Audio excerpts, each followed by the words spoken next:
భారత్లో ఓటర్ల సంఖ్యను పెంచడానికి అమెరికా ప్రభుత్వం అందజేసే $21 మిలియన్ ఇక నుంచి నిలిపివేస్తున్నట్టు ట్రంప్ యంత్రాంగంలో కీలక పాత్ర పోషిస్తున్నటువంటి మస్క్ నేతృత్వంలోని డోస్ విభాగం ఇటీవల ప్రకటించిన విషయం తెలిసిందే. ఈ అంశం ప్రస్తుతం రాజకీయ వర్గాల్లో చర్చనీయాంశంగా మారింది.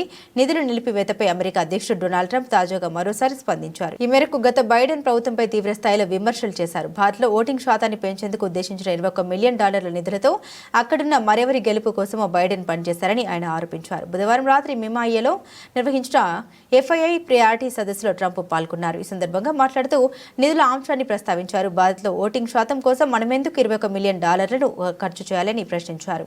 ఆ దేశం భారత్ను ఉద్దేశించి మరెవరినో గెలిపించేందుకు వారు బైడెన్ ప్రభుత్వాన్ని ఉద్దేశిస్తూ ప్రయత్నించినట్లు అర్థమవుతుందని వ్యాఖ్యానించారు. ఈ విషయాన్ని భారత ప్రభుత్వానికి తప్పనిసరిగా తెలియజేయాలన్నారు. అదే కీలక ముందడుగు అవుతుందని ట్రంప్ వ్యాఖ్యానించారు. $2.3 million for strengthening independent voices in Cambodia.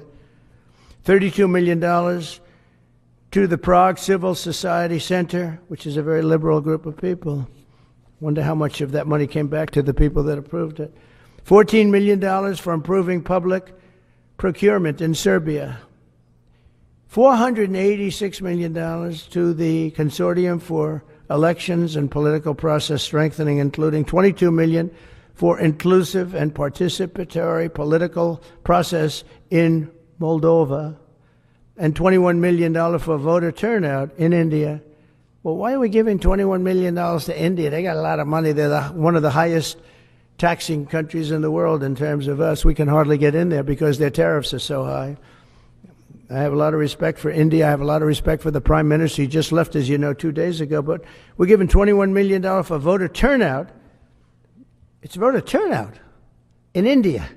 What about like voter turnout here? Oh, we've done that, I guess. We did 500 million, didn't we? It's called the lock boxes. $20 million for fiscal federalism in Nepal. Listen to these numbers. This is all fraud. $19 million for biodiversity conservation in Nepal. $1.5 million for voter confidence. We want to give them confidence in Liberia. $14 million for social cohesion in Mali. $2.5 million for inclusive democracies in South Africa. $47 million for improving learning outcomes in Asia. Asia's doing very well.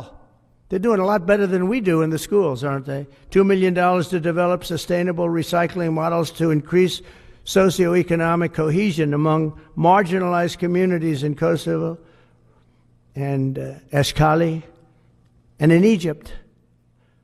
We're talking about hundreds of billions of dollars. I could, by the way, I could read this all day long. I could go on all day long, and you'll see hundreds of billions of dollars, and we're doing it.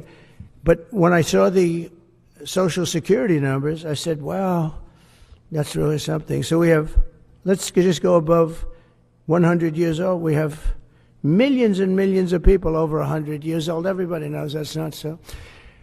We have a very corrupt country, and it's a sad thing to say, but we're figuring it out. Now, the good thing about Social Security and what I read is if you take all of those numbers off, because they're obviously fraudulent or incompetent, but if you take all of those millions of people off Social Security, all of a sudden we have a very powerful Social Security with people that are 80 and 70 and 90, but not 200 years old.